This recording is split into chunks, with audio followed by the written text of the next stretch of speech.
So today I wanted to talk about winter hammock camping, or even just hammock camping in general, and also maybe a few tips of things that you could try that might help you out a little bit.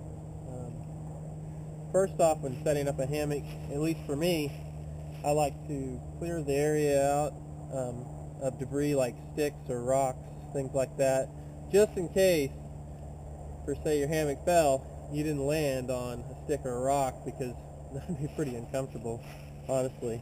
So to start out, I'm going to go ahead and clear this area out here, and then I'm going to lay out a ground cloth or just a tarp that's just kind of a junky tarp I have, a little one. Doesn't matter if it gets holes in it, kind of thing. Just to keep kind of a moisture barrier for my things to sit on. That way they're not sitting out on the wet leaves or the muddy ground, things like that. So let's go ahead and get started with that. See if you can see that there.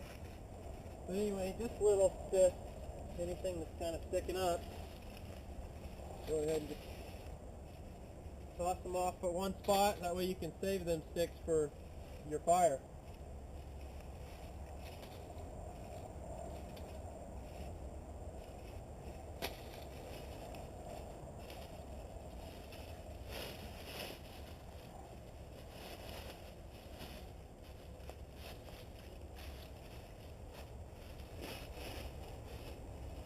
Now personally, I don't care if all these leaves are here. It's all damp.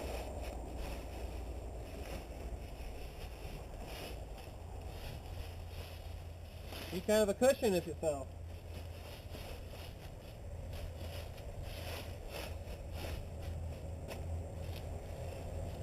So, here's my tarp, just a cheapo. I think I got this from, I don't know, Walmart, or doesn't really matter.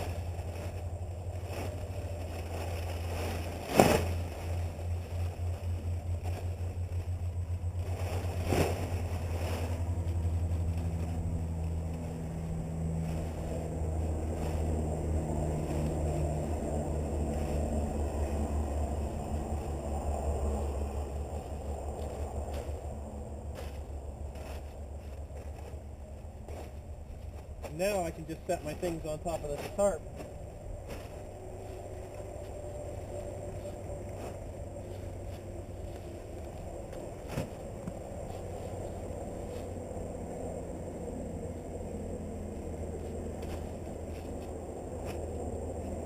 This here is an Eno double nester. I got it from my mom and dad for my birthday this year. Really liking it. The one I have a few others, but the original one I made myself out of a sheet, which maybe I'll do a video on how to do that. It's pretty simple. Doesn't cost you any money that way. But we'll get started on setting up the hammock here. So I wanted to show you guys how I sleep with my wool blanket, and a tip, possibly, something I honestly haven't tried, but thought about it last time I was out hiking, so just wanted to show it to you. I think it worked pretty good, but we'll see here. Anyway, just wanted to show you this outside of the hammock, because it's the same inside the hammock as it is outside the hammock, but it would be easier to view just out here on the ground. I don't sleep on the ground if I can keep from it. It kind of hurts my back too much, but anyway, we're going to set this blanket out on a diamond. That way we get more length out of the blanket and put more wool where it's needed.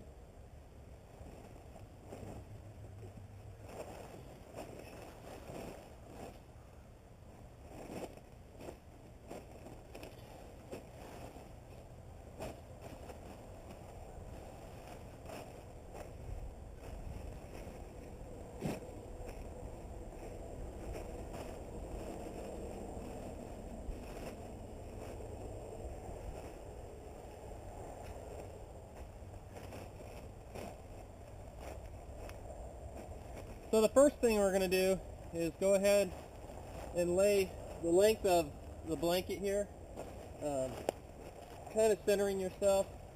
You want to make sure that you have enough blanket that you can pull it over the top of you here. Now if you don't have a big enough blanket, this isn't going to work very good. But I did find this blanket at a thrift store for $1.50. It has a few very small holes in it, but it doesn't matter to me. I'm using it outside anyway. So the first thing you want to do is go ahead and pull the blanket over your feet like this, kind of creating a foot box. And after doing that, you want to go ahead and pull this blanket over top. It's folding. You're actually starting to create layers here under your feet, around your feet area, on the bottom of your legs. So you've got 1 layer, 2, and 3 down by your feet. And then you can tuck this underneath the rest of this. So we're creating layers under the bottom side of you. You can just roll over. A little harder to do in a hammock, but it works. And then pulling this over top, and see we're creating another layer and another layer here around your feet area. So now we've essentially got 5 layers right around here, kind of like a cinch, or like a burrito, or whatever you want to call it. Anyway, you pull this stuff up underneath your shoulders, because in a hammock, those are the spots that are really going to get you anyway. And you can take this other edge here, tuck it underneath to help hold it. And now you've got this top part you can pull up over top of your head, virtually creating a complete cover almost. And that's why you'll wear, a stocking cap. I got a wool stocking cap here. Works pretty good. That way if it falls off your head in the middle of the night, you don't really wake up or notice it. Depending on how cold it is, of course. Now the tip I wanted to show you was utilizing your resources, and what I mean by that is the stuff that you already have. My pack being one of them. When I'm out here and I got my hammock set up, all my stuff honestly is pretty much kind of scattered on the tarp or kind of piled into an area. I don't leave stuff in my pack that much. I probably should, but this is almost a wind block, and you can use it as a foot box for your wool blanket. It will actually help keep the blanket on your feet, because for me, I wrestle around a little bit sometimes depending on the night, but you can just take and slip your feet inside of your pack, and you can even, or at least on my pack, slide this up underneath your rear area, and essentially this creates a foot box, kind of like a sleeping bag would. So if your wool blanket did come off your feet, it's not that big of a deal. And of course my pack has these handles, I can just kind of pull it up on here. It also has these cinch sides, so I can cinch up these sides a little bit and pull the draw cord shut on it. If you're claustrophobic, this is probably not a good idea. You can also pull this in, and this will help hold the heat in your foot area or feet area. Of course, you can take things out of your pack, or you can leave some things in there. Stuff some of your clothes up inside this foot box to help keep warm. No reason to be cold. Not if you have your gear. Don't waste it all. Use whatever you can. This is just one idea I had that I wanted to try on my last hike, and I just never got a chance to. I honestly just kind of forgot about it. And, I can tell a difference right now, just the few seconds that I have had this on how much this would actually help. Just thought it would be something I'd add in as a tip or a trick for when you're camping. This would probably work with just about any pack, but this is my pack, that's what I choose. So anyway, we'll get moving on to setting up the hammock and the pads and things like that I put in my hammock to help keep warm. So anyway, you can kick this off. Easy enough to get out of your hammock. So to start out my hammock hanging, I used a simple knot with a loop on the end here. All I did is doubled the rope over, wrapped it around my fingers, creating a loop like such, and passed it through the back side and pulled it tight. That creates a loop. You can do that on the end of your rope. Just fast and simple. I honestly couldn't tell you names of knots. I just do whatever works, to be honest. So I just take this rope and wrap it around the tree. Hopefully the tree's not too big around, or you're going to have a little trouble. Maybe your buddy can help you out. But I just pass this through the loop and pull it out. Now you can take and pull it around the tree, and this creates, and pull it tight, this creates, constricts around the tree. But instead of putting this loop all the way here, then we got movement going on here. And we want to eliminate movement, because when you hang the hammock, you're going to get some kind of stretch out of it. Sticking it on the side of the tree, pulling it tight, it just locks it into the tree. Now this can damage a tree, but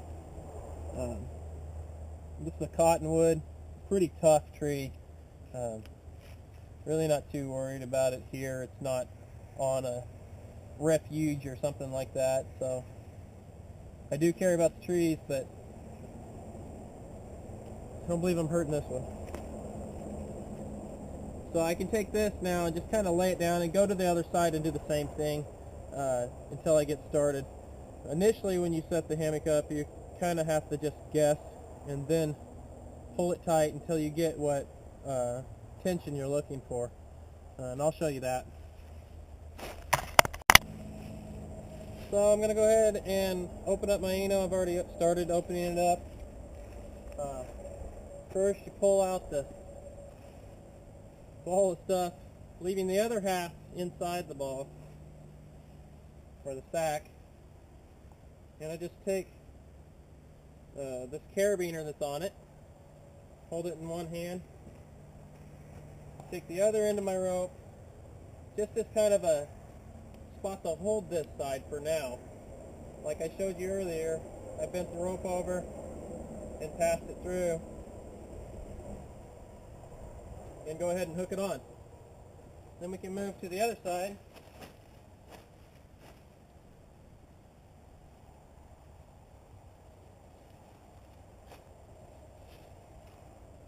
Pulling this end out, and this is good while you leave the tarp down here. So if you were just to lay it down, it's not a big problem. So grabbing the other end, I'm going to make a quick loop here.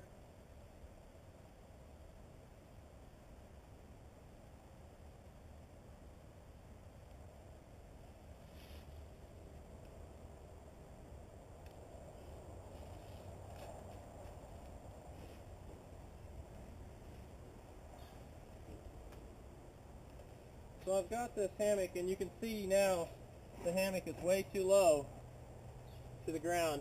Once I put weight on this thing will drop completely down, and I'll just be laying on the ground, kind of defeating the purpose of having a hammock. So at this point, I can quickly release what I've got here and move it up the rope. You can leave loops like this consecutively up your rope if you'd like. I just choose not to do that. Doesn't hurt anything. You can hang this completely different ways. There's just so many different ways to do it. You can also pull the rope directly through the carabiner. Since I've already kind of got an attachment point that side, I'll just show you two different ways here. And I can create a loop here. You're probably not going to be able to see. Let me pull the camera in closer here.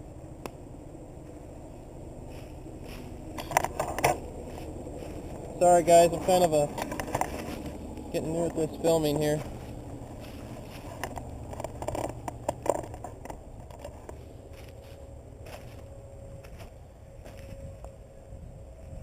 So like I was saying, we can bend the rope over, creating virtually a loop.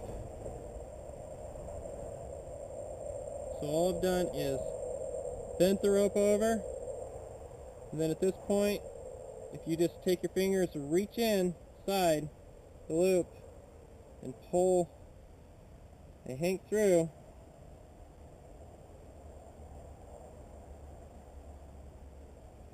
like I said, I don't know the names of these knots. We've created a loop in the center of our rope. Now what's nice about this loop is you can easily, well, it's not going to work today, is it? You just pop it out by just jerking on the other end of it. So I'll just put that loop back in there, creating that bite, reaching inside and pulling through. Like I said, I don't know the names of these things. I spend too much of my time trying to study plants and things that I feel are more important for me. So now we've created a pulley system here, virtually, so we can pull this tight as we want to at this point. And once I get to this point, all I do is wrap the rope around. Well, it's kind of close to it right now to show you, but I just wrap it around, so now I've got a double-ended loop, and I pass it right back through where it came from and pull this tight. This allows me to release the whole system easily.